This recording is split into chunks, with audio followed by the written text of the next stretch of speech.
Hey guys, কি খবৰ? আশা কৰোঁ আপোনালোক আটাই ভালে আছে। আমিও ভালে আছো। সো আপোনালোকক আকৌ এবাৰ মই মাইনু মিটাইছে আগষ্ট মাহৰ ফাৰ্ষ্ট সানডে। সো সেই গতিকে আজি হ'ল ফ্ৰেণ্ডশ্বিপ ডে।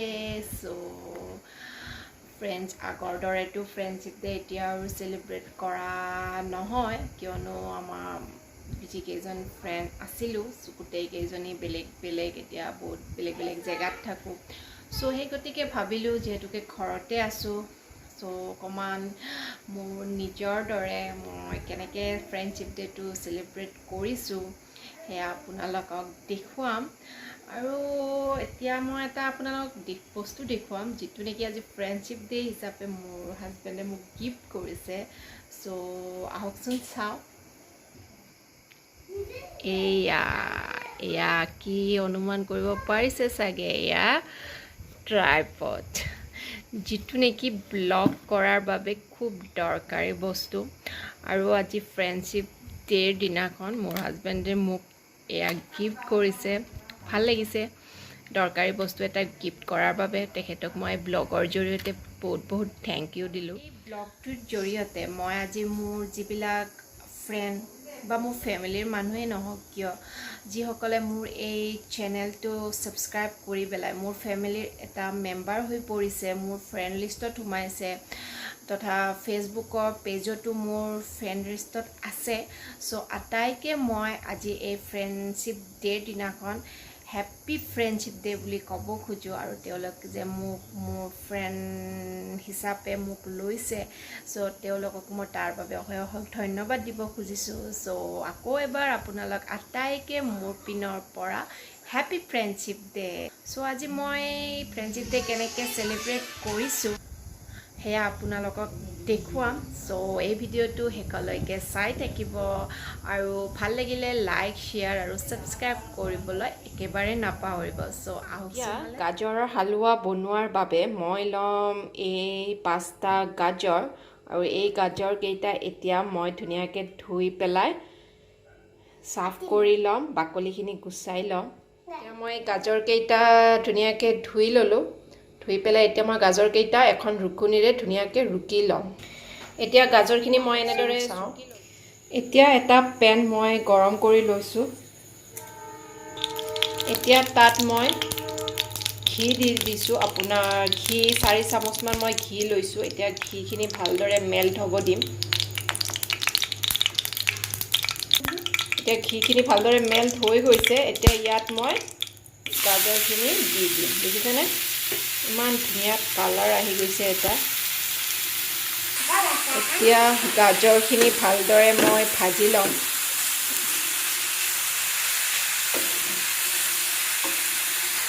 এনেদৰে গাজৰখিনি আপুনি ল' ফ্লেমত প্ৰায় 20-25 মিনিট ভাজিব লাগিব। এনেদৰে সঘনাই লৰাই থাকিব লাগিব, কিয়নো সঘনাই লৰাই নাথাকিলে গাজৰখিনি তলত লাগি যোৱাৰ এটা সম্ভাৱনা থাকে। চ' গাজৰখিনি এনেদৰে প্ৰায় 20-25 মিনিট আপোনালোকে লাহে লাহে লৰাই থাকিব লাগিব। গাজৰখিনি এনেদৰে আপোনালোকে ভালদৰে আপোনাৰ খন্তিখনেৰে এনেকৈ মেছ কৰি থাকিব, তেতিয়া খোৱাৰ সোৱাদটো অকণমান বেছি হয়। চ' এনেদৰে 20-25 মিনিট লৰাই থাকিব লাগিব, কিন্তু ইয়াত একো ঢাকনি নিদিব। এতিয়া এইখিনি হৈ গৈছে, আৰু এতিয়া ইয়াত মই দিম গাখীৰ। যিমানখিনি দৰকাৰ আপোনালোকৰ গাজৰৰ অনুপাতে গাখীৰ দিব। যিহেতুকে মই ইয়াত 5টা গাজৰ দিছোঁ, সেই অনুপাতে গাখীৰ ব্যৱহাৰ কৰিছোঁ।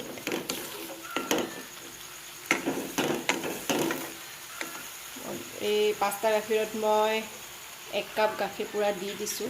যিহেতুকে মই ইয়াত ক্ৰীমো ব্যৱহাৰ কৰিম, চ' গাখীৰ মই অকণমান কম ব্যৱহাৰ কৰিম। এতিয়া এইখিনি মই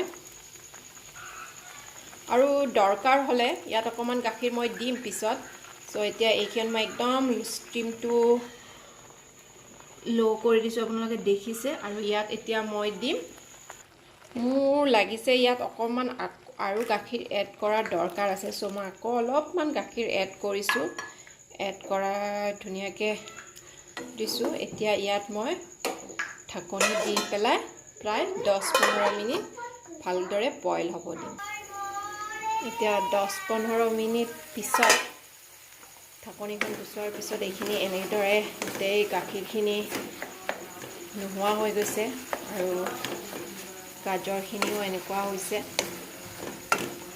এতিয়া আমি ঢাকনিখন গুচাই পেলাই আকৌ 10-15 মিনিট এনেদৰে লাৰিব লাগিব। তাৰ আগত মই এড কৰিম আৰু এটা ইনগ্ৰিডিয়েণ্ট। এতিয়া মই ইয়াত এড কৰিম ক্ৰীম। আজি ফাৰ্ষ্ট টাইম ভাবিছোঁ মানে এইটো টেষ্ট কৰি চাম বুলি। তেতিয়াও মই গাজৰৰ হালোৱাত ক্ৰীম এড কৰা নাছিলোঁ। আজি ভাবিলোঁ টেষ্ট কৰি চাওঁ কেনেকুৱা লাগে, বহুতে খাই বুলি কয়। এতিয়া এইখিনি ভালদৰে লৰাই দিম আৰু লৰাই পেলাই এনেদৰে আৰু 10-15 মিনিট লৰাব লাগিব। এতিয়া মই এইখিনিত এড কৰিম আপোনাৰ ইলাইচি পাউডাৰ অকণমান। মই এনেই খুন্দনিয়াত খুন্দি লৈছোঁ, কাৰণ ইলাইচি পাউডাৰটোৱে আপোনাৰ গাখীৰ, গাজৰ আৰু ক্ৰীমৰ যিটো মানে গোন্ধ বেলেগ বেলেগ এটা কৰি দিব। ত' এতিয়া মই এইটো ভালদৰে লৰাম।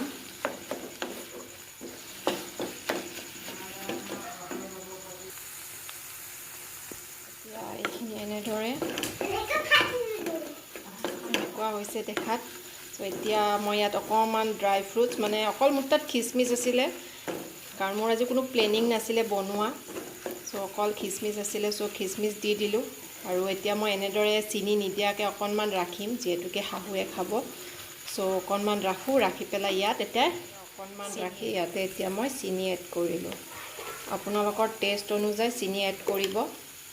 চেনি এড কৰাৰ লগে লগে চাব আপোনালোকৰ মানে গাজৰৰ কালাৰটো এটা মানে কেনেকুৱা ধুনীয়া মানে ৰঙৰ কালাৰ হৈ আহে আৰু মানে ৰঙা ৰঙা টাইপৰ।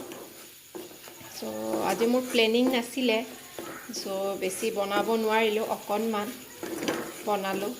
ভাবিলোঁ ফ্ৰেণ্ডশ্বিপ ডে উপলক্ষে যিহেতু হাজবেণ্ডো নিজৰ ফ্ৰেণ্ডবোৰৰ লগত অকণমান ওলাই গৈছে, ঘৰত আছোঁ মা আৰু মই।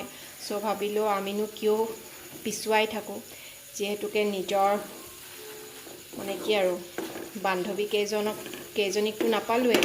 ত' ঘৰত থকা মোৰ মানে কি আৰু জীৱনৰ বান্ধৱী আৰু মাৰ লগতে ফ্ৰেণ্ডশ্বিপ ডে'টো চেলিব্ৰেট কৰোঁ সৰু সুৰাকৈ, মা, মই আৰু মিতাক্ষী। চ' এতিয়া আমি আবেলি আজি সৰুকৈ চেলিব্ৰেট কৰিম গাজৰৰ হালোৱাৰে। বাকী আৰু কিহেৰে খাওঁ সেয়াও আপোনালোকক দেখুৱাম। চ' চাই হৈ গ'ল মোৰ এই গাজৰৰ হালোৱা ৰেডি। কেনেকুৱা লাগিছে জনাব। খুব চিম্পলকৈ বনাইছোঁ, যিখিনি বস্তু মোৰ ঘৰত আছে সেইখিনিৰে বনাইছোঁ, কোনো প্লেনিং নোহোৱাকৈ। ৰেডি হৈ গ'ল আবেলিৰ খানা, ফ্ৰেণ্ডশ্বিপ ডে স্পেচিয়েল গাজৰৰ হালোৱা আৰু ফুলা ফুলা লুচি। কোনে কোনে এনেদৰে ফুলা ফুলা লুচি খাব ভাল পায় কমেণ্টত জনাব। আৰু কাৰোবাৰ ইচ্ছা আছে যদি অহাৰ বাবে আহিব পাৰে।